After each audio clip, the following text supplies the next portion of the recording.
نبی کریم صلی اللہ علیہ وسلم جب دنیا سے رخصت ہوئے نا، صحابہ کہتے ہیں ہمارے لیے اس سے زیادہ غم کی سچویشن کبھی تاریخ میں نہیں آئی تھی۔ عمر بن الخطاب اتنے جوش میں آگے، انہوں نے کہا اگر کسی نے کہا نا کہ نبی کی وفات ہوئی ہے میں گردن اڑا دوں گا۔ ابو بکر صدیق ہے، انہوں نے کہا عمر بیٹھ جاؤ، عمر بیٹھ جاؤ، اور کہا کہ تم میں سے جو شخص اگر تو کوئی نبی کی عبادت کرتا تھا جان لو کہ نبی فوت ہو چکے ہیں، اور جو کوئی تم میں سے اللہ کی عبادت کرتا ہے جان لو کہ اللہ الحی ہے، لا یموت، اللہ کو موت نہیں آتی۔ سیدنا بلال نبی کریم صلی اللہ علیہ وسلم کے مؤذن تھے، اذان دیا کرتے تھے۔ ان کا واقعہ آپ کو پتا ہوگا کہ ان کے اوپر بہت ظلم ہوتا تھا۔ ان کا جو مالک تھا، ان کا جو اونر تھا، وہ ان کو ریت پہ گھسیٹتا تھا، چھاتی پر پتھر رکھتا تھا، اور وہ پھر بھی کہتے تھے احد احد۔ اور جب بعد میں صحابہ نے ان سے پوچھا کہ آپ احد احد کیوں کہتے تھے، تو انہوں نے کہا مجھے اس کے علاوہ آتا ہی کچھ نہیں تھا اسلام کے بارے میں، مجھے دین یہی پتا تھا کہ اللہ ایک ہے، بس اس کے علاوہ مجھے دین کا پتہ ہی کچھ نہیں تھا، تو جو پتہ تھا بس وہی بولتا تھا۔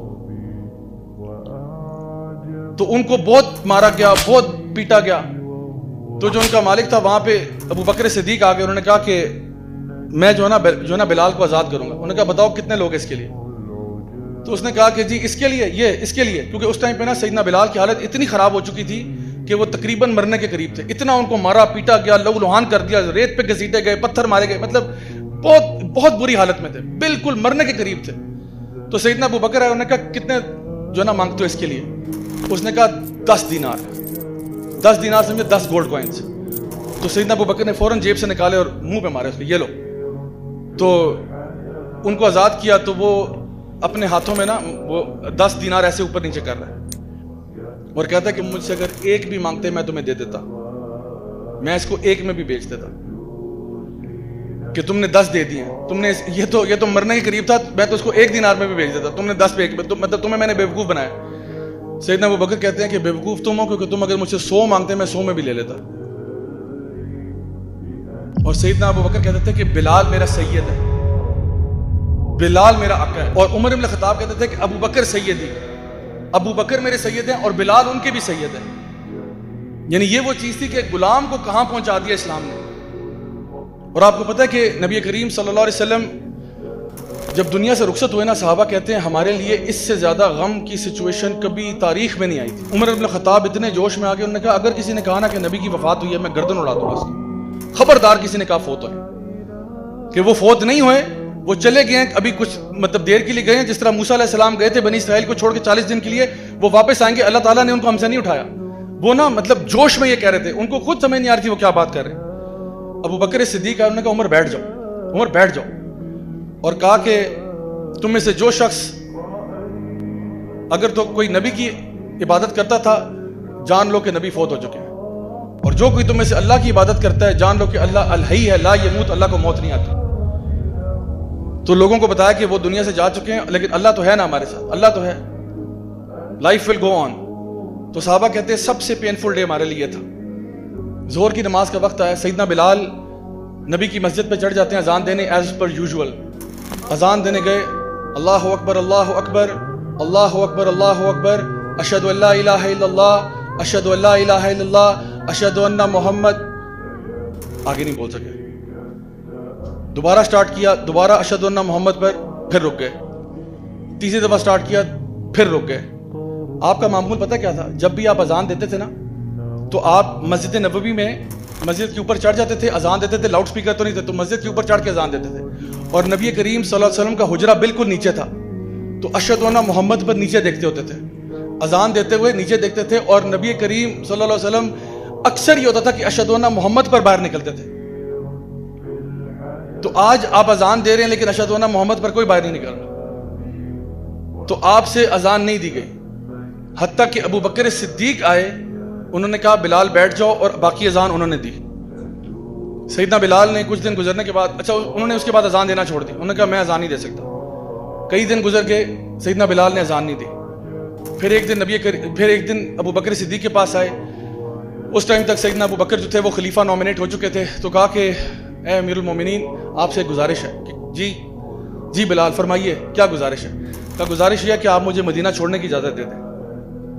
تو کہا بلال یہ کیسے ہو سکتا ہے؟ انہوں نے کہا میں یہاں رہ نہیں سکتا۔ کیا ہو گیا بلال؟ امیر المومنین اٹس ٹو پینفل، یہ بہت پینفل ہے، میں مدینہ میں نہیں رہ سکتا، جب تک نبی تھے میں یہاں ٹھیک تھا، لیکن اب مجھے جانے دیں، اللہ کی راہ میں نکلنے دیں، چاہے میں دین کا علم سیکھوں, دین کے کام کروں, جہاد فی سبیل اللہ کروں, مجھے چھٹی دے دیں. تو سیدنا ابو بکر نے کہا سوال ہی پیدا نہیں ہوتا بلال, تمہیں کیسے جانے دیں ہم. تو انہوں نے کہا ایک میری سوال کا جواب دے دیں, آپ نے مجھے آزاد کیا تھا, میں ہمیشہ آپ کا احسان مند ہوں, لیکن سچ سچ بتائیے اگر آپ نے مجھے آزاد اپنی ذات کے لیے کیا تھا تو میں یہاں رک جاتا, لیکن اگر آپ نے مجھے اللہ کے لیے آزاد کیا تھا تو خدا کی قسم مجھے جانے دیں. سیدنا ابو بکر نے کہا ٹھیک ہے بلال, اگر ایسی بات ہے تو جاؤ. سیدنا بلال نکل گئے اور سال گزر کے غائب ہیں, سین سے غائب ہیں. عمر یعنی ابو بکر صدیق فوت ہو جاتے ہیں, عمر ابن خطاب کی خلافت آتی ہے, جروسلم فتح ہوتا ہے. وہ واقعہ یاد ہے نا جو اونٹ کے اوپر آپ نے اپنے غلام کو بٹھا کے خود پیدل چلے تھے, تو وہاں چلے جاتے ہیں, جروسلم فتح ہوتا ہے, مسلمانوں کے ہاتھ آتا ہے. اس دن سیدنا بلال جروسلم میں تھے, وہ ادھر ہی تھے, بیت المقدس میں تھے. تو صحابہ نے جب دیکھا کہ جی جروسلم مسلمانوں کے ہاتھ آ گئے, سب نے کہا بلال کہاں ہے, بلال کہاں ہے. کہا سیدنا بلال آپ اذان دے دیں.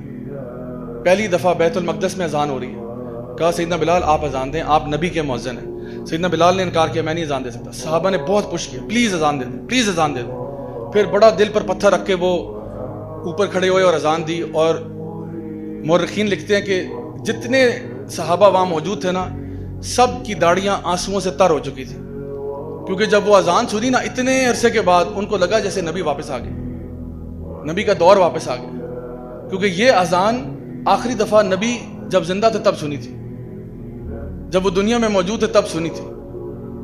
تو اب دوبارہ سن رہے ہیں تو سب کے دل لرزے ہوئے تھے, سب رو رہے ہیں. اور یہ اعزاز صرف سیدنا بلال کو جو ہے نا حاصل ہے کہ انہوں نے کعبہ میں بھی, مسجد نبوی میں بھی اور بیت المقدس میں بھی پہلی دفعہ اذان دی, تینوں جگہ. اور یہ تین مقدس ترین جگہ ہیں جہاں پہ تینوں پہ آپ نے اذان دی ہوئی. اچھا اس کے بعد کیا ہوا, آپ اذان دی, آپ بھی ایموشنل ہو گئے, ظاہری بات ہے. آپ وہاں سے نکل کے ڈماسکس چلے گئے, سیریا چلے گئے. سیدنا بلال سیریا چلے گئے ڈماسکس میں, کئی عرصہ وہاں گزر گیا. ایک دن کہتے ہیں رات کو میری خواب میں نبی کریم صلی اللہ علیہ وسلم آئے اور کہتے ہیں کہ بلال کیا ناراض ہو میرے سے, اتنا عرصہ گزر گیا تم آئے نہیں مدینہ. تو سیدنا بلال کہتے ہیں کہ مجھ سے رہا نہیں گیا, میں نے نہ ادھر دیکھا نہ ادھر دیکھا, کچھ نہیں دیکھا, میں بس بھاگا مدینے کی طرف کہ اب تو نبی خواب میں آ گئے. کہتے ہیں میں مدینہ پہنچا, سیدھا روضہ رسول پر گیا اور کہا کہ میں آ گیا ہوں یا رسول اللہ, میں آ گیا ہوں واپس. اور کہا کہ میں آپ کو نہیں بھولا, میں آپ پر درود بھیجتا ہوں, آپ پر سلام بھیجتا ہوں, آپ کے فیملی کے لیے دعائیں کرتا ہوں, میں آپ کو نہیں بھولا. اچھا آپ وہاں پہ روضہ رسول پہ ہیں, رو رہے ہیں. اتنی دیر میں نا کسی نے جا کے یہ خبر سیدنا حسن اور حسین رضی اللہ عنہما کو دے دی کہ بھئی سیدنا بلال آئے. میں کیونکہ کسی کو بتا کے تو آئے نہیں تھے, پہلے سے اعلان تو کروایا نہیں تھا کہ میں مدینہ جا رہا ہوں, وہ تو بس اٹھے اور بس پہنچ گئے. تو سیدنا حسن اور حسین نے دونوں نے ہاتھ پکڑ کے کہا کہ سیدی آج اذان آپ دیں گے. اور آپ یقین کریں کہ اتنے عرصے بعد سیدنا بلال نے مدینہ میں اذان دی. اور مورخین اور محدثین لکھتے ہیں کہ کوئی ایک آنکھ بھی اس دن آنسوؤں سے خالی نہیں تھی. لوگوں نے جب اذان سنی نا, انہوں کو لگا جیسا کہ نبی کریم صلی اللہ علیہ وسلم مدینہ واپس آ گئے. آپ سوچیں کہ یہ وہ صحابہ ہیں جو نبی پر جانے دیتے تھے, یہ وہ لوگ ہیں جو سٹرینجرز تھے, یہ وہ لوگ ہیں جو اپنے دین پر قائم تھے.